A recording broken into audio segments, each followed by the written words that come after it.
Is it a Scandinavian scarf or a dupatta? No. The draped shawl, but what is this aesthetic called? It's not Scandinavian summer wedding guest, but it's very European, effortlessly chic, I guess I would say, but they add the color and it don't stick to. So there is this conversation going on the Clock app, and it is about a scarf.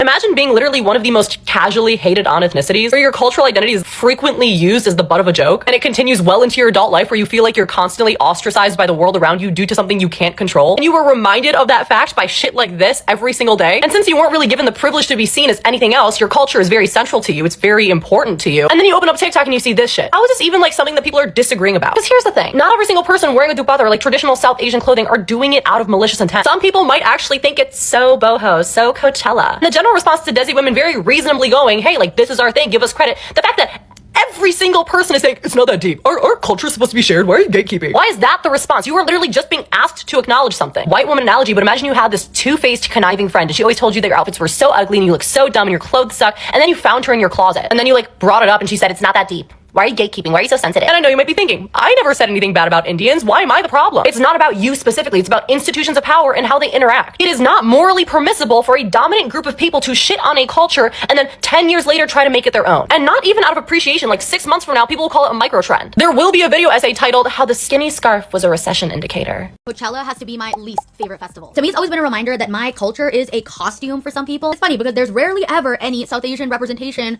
going to Coachella. With the rise of the Scandinavian scarf, I guess I've had it. I'm crashing out, y'all. It's become insane. Let's be clear, South Asians have always been the receiving end of all the worst jokes and the racism. When I wore my cultural wear going to school, people would always make fun of me and call me a fob. And then when I would go to India, they would say I'm so whitewashed and that my fashion sense as an NRI is tacky. Now all of a sudden, it's become a trend. You can't profit off our culture while ignoring our presence and being racist at the same time. If you really love fashion and want to honor the culture, put your money where your mouth is. Buy from South Asian owned brands. Credit and invite South Asian creators. And to those saying it's not that deep or it's not that big of a deal, it's because you have the privilege to even say that. And you don't get to pick parts of my culture that match your feed and ignore the people behind it. If you just look in your comment section, we're done being quiet about it.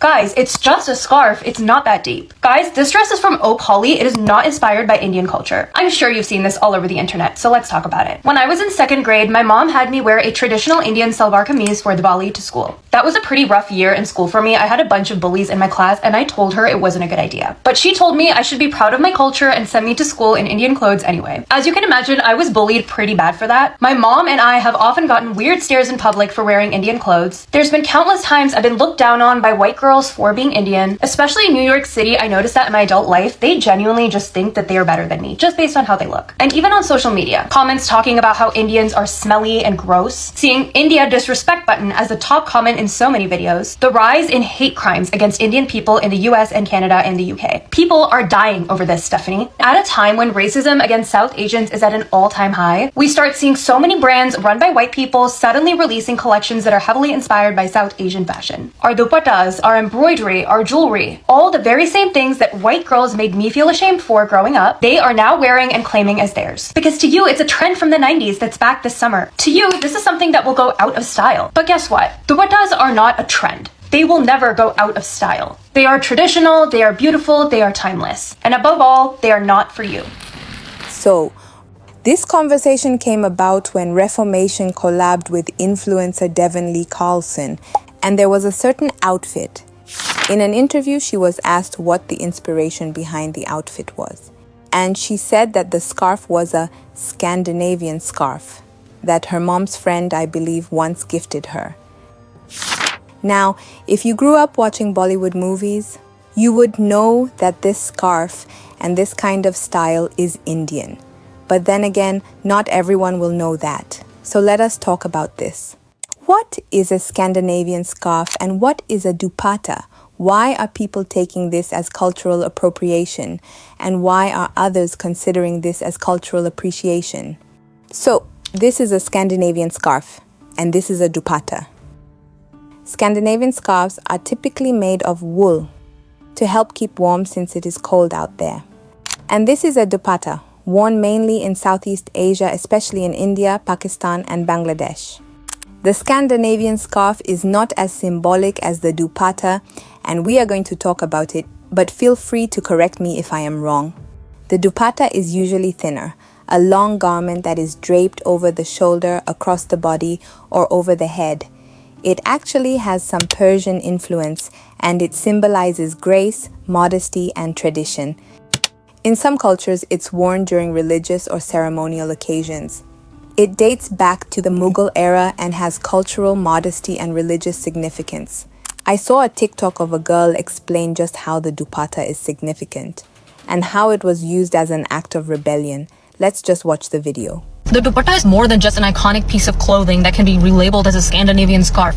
It's the symbol of resistance for South Asian women for centuries upon centuries. If you're confused about the whole Scandinavian scarf versus dupatta dialogue, here's a brief history of the dupatta. The actual word dupatta originates from Persian with du meaning two and patta meaning pieces of cloth. The earliest sign of the dupatta that can be documented is in these terracotta figurines depicting the Indus Valley civilization, which is 2500 to 1500 BC. It can also be seen in the Gupta period from 320 to 550 CE, in which they're wearing a dupatta as well as the two-piece that would eventually evolve into the lenga. In the Mughal era from the 14th century to the 19th century, we can really see the dupatta evolve into something that's luxurious, embedded with pearls, different colors, and really made to empower women and make them feel beautiful. Look at this beautiful style of draping. And this era was also where this beautiful style of anarkali dress originated from. It was also during the Mughal era that we began to see the dupatta being used as a symbol of resistance through the practice of jawhar. During the Mughal era, Mughal kings would mercilessly ravage Indian civilizations, which would mean that the women of these kingdoms would eventually be left at the hands of the men for them to rape and sexually abuse. To avoid this fate, women who were left behind in the kingdoms after all of the men were killed off in war would then participate in self-sacrifice in a group setting in which they would walk into a fire because they would much rather prefer death over being left in the hands of these animalistic men. Before walking into the fire, women would put dupattas over their head as a final act of dignity and a way of reclaiming their agency even in death. Represented defiance that you may defeat our men, but you will never be able to conquer our bodies. This is a cinematic portrayal of what actually happened to Rani Padmini at the siege of Chittorgarh in 1303 in the movie Padmavat. This is further depiction. The dupatta is also used by women in the fight for freedom under British colonialism, where Sarojini Naidu and many other women would only wear khadi, which is hand-spun Indian fabric of dupatta, and they wouldn't wear any British textiles, and this was as an act of resistance of British colonialism. This is Rani Jind Kaur, who also became an act of resistance, and the British called her, quote, the only woman in India with the guts and brains to take on the empire. Her intelligence was so dangerous to them that they stripped her of all of her political rights, all of her power, and imprisoned her, and even throughout it all, she kept her dupatta on, she kept her traditional clothes on as a sign of resistance against the empire. In 1984, which is post-colonial, post-partition, we see in Karachi, Pakistan, the Women's Action Forum staged a protest outside of the Karachi Press Club, in which they burned dupattas to condemn the increasing amounts of rape in the city. And these are just a few of many, many countless examples. Dupatta is more than just a simple piece of clothing that companies can throw on anything and rebrand as a Scandinavian scarf. It is an active piece of resistance used by women for centuries in South Asia, and many, many women have fought to wear this today. Nowadays, we as a society have lost the art of curiosity. And because of this, many cultures from around the world suffer from this. People initially mock them, for being part of a culture. And then they gain fascination with a certain part of it. Suddenly, it is trendy and labeled with another name. Example, when Bantu knots were called mini buns, Kim Kardashian called Fulani braids Bo Derek hair, or when South Koreans were mocked for kimchi, and now everybody is raving over it. Some people are seeing this as Southeast Asia's culture, finally gaining popularity in the West. They don't understand why others want to gatekeep this culture, but Southeast Asia's culture has always been popular. Yoga, Ayurvedic medicine, it is just that people don't like respecting the people who brought the culture they are fascinated with. I don't think people want to gatekeep cultures honestly. This conversation usually arises after people who are just too dense and don't like acknowledging or respecting other people's cultures, steal or try to rebrand them. And I have noticed that the cultures which tend to be appropriated are usually cultures from third world or developing countries. You won't hear people call matcha a Scandinavian tea, but there is a chai latte. Why not let it just stay chai? And that was the main issue. Why not call it a dupatta? Why say Scandinavian scarf when they look nothing alike? So, what is cultural appropriation and what is culture appreciation?